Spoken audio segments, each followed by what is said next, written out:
So ಈ ವಿಚಾರಕ್ಕೆ ಸಂಬಂಧಪಟ್ಟಂತೆ ಈಗ ಕಾಂಗ್ರೆಸ್ ನಾಯಕರೆಲ್ಲ ಬಿಜೆಪಿ ವಿರುದ್ಧ ಮುಗಿ ಬೀಳ್ತಾ ಇದ್ದಾರೆ. ಬಿಜೆಪಿಯವರು ಮಾಡ್ತಾ ಇರ್ತಕ್ಕಂಥದ್ದು ಸರಿನಾ ಅಂತಕ್ಕಂಥ ಪ್ರಶ್ನೆ. ಮೋದಿ ಕಾಣಿಕೆ ಹೆಸರಲ್ಲಿ ಮುಸ್ಲಿಮರಿಗೆ ರಂಜಾನ್ ಫುಡ್ ಕಿಟ್ ಕೊಡ್ತಾ ಇರೋದು. ಬಿಜೆಪಿ ವಿರುದ್ಧ ಮುಗಿ ಬಿದ್ದಿದ್ದಾರೆ ಕಾಂಗ್ರೆಸ್ನ ಸಚಿವರು. ಮುಸ್ಲಿಮರಿಗೆ ಫುಡ್ ಕಿಟ್ ಕೊಡ್ತಿರೋದು ಓಲೈಕೆ ಅಲ್ವಾ? ಬಿಜೆಪಿ ವಿರುದ್ಧ ಸಚಿವ ಪ್ರಿಯಾಂಕ್ ಖರ್ಗೆ ಕೆಂಡ ಕಾರಿದ್ದಾರೆ. ಅನುಕೂಲಕ್ಕೆ ಪ್ರಚಾರಕ್ಕೆ ಬಿಜೆಪಿ ಏನು ಬೇಕಾದರೂ ಮಾಡುತ್ತೆ ಅಂತ ದಿನೇಶ್ ಗುಂಡೂರಾವ್. ಈಗ ಬಿಜೆಪಿಗರು ಏನು ಹೇಳ್ತಾರೆ?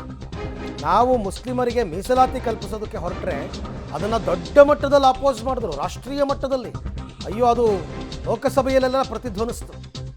ಯಾವ ಕಾರಣಕ್ಕೂ ಧರ್ಮಾಧಾರಿತವಾಗಿ ಮೀಸಲಾತಿಯನ್ನು ಕೊಡೋಕ್ಕೆ ಬಿಡಲ್ಲ ಅಂತ ಹೇಳಿದರು.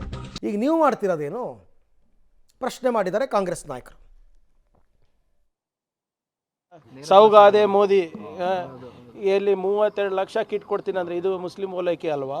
20 ಈಗ ಮಹಾರಾಷ್ಟ್ರ, ಗುಜರಾತ್, ಉತ್ತರ ಪ್ರದೇಶ್, ಮಧ್ಯಪ್ರದೇಶನಲ್ಲಿ ಏನಿಲ್ಲ ಅಂದರೂ 27 ಸಮುದಾಯಗಳು, ಮುಸ್ಲಿಂ ಸಮುದಾಯಗಳು OBCನಲ್ಲಿ ಬರುತ್ತೆ. ಅವ್ರಿಗೆ ರಿಸರ್ವೇಷನ್ ಇಲ್ವಾ ಅಲ್ಲಿ? ಇವರು ಏನು ಸದನದಲ್ಲಿರ್ಬೋದು, ಹೊರಗಡೆ ಇರ್ಬೋದು, ಇದು ರಿಲಿಜಿಯಸ್ ಬೇಸ್ಡ್ ರಿಸರ್ವೇಷನ್ ಅಂತ ಇದ್ರೆ ಏನಾದರೂ ಸ್ವಲ್ಪನ ಕಾಮನ್ ಸೆನ್ಸ್ ಇದೆಯಾ ಇವರಿಗೆ? ಸಾಮಾನ್ಯ ಪ್ರಜ್ಞೆ ಇದೆಯಾ ಇವರಿಗೆ? 4 ಕಮಿಷನ್ಗಳು, ನಿಮ್ಮ ಜಸ್ಟಿಸ್ ಚಿನ್ನಪ್ಪ ಕಮಿಷನ್ ಇರ್ಬೋದು, ರವಿ ವರ್ಮ ಕಮಿಷನ್ ಇರ್ಬೋದು, ಹಾವನೂರು ಸಮಿತಿ ಇರ್ಬೋದು, ಎಲ್ಲ 4 ಸಮಿತಿಗಳು ಏನೇನಿದೆ ಮುಸ್ಲಿಂ ನೋಡಿ, ಇವರು ಒಂದು ಕಡೆ ಈ ಥರ ಮಾತಾಡ್ತಾರೆ, ಇನ್ನೊಂದು ಕಡೆ ಕಿಟ್ಟುಗಳು ಕೊಡ್ತಾರೆ.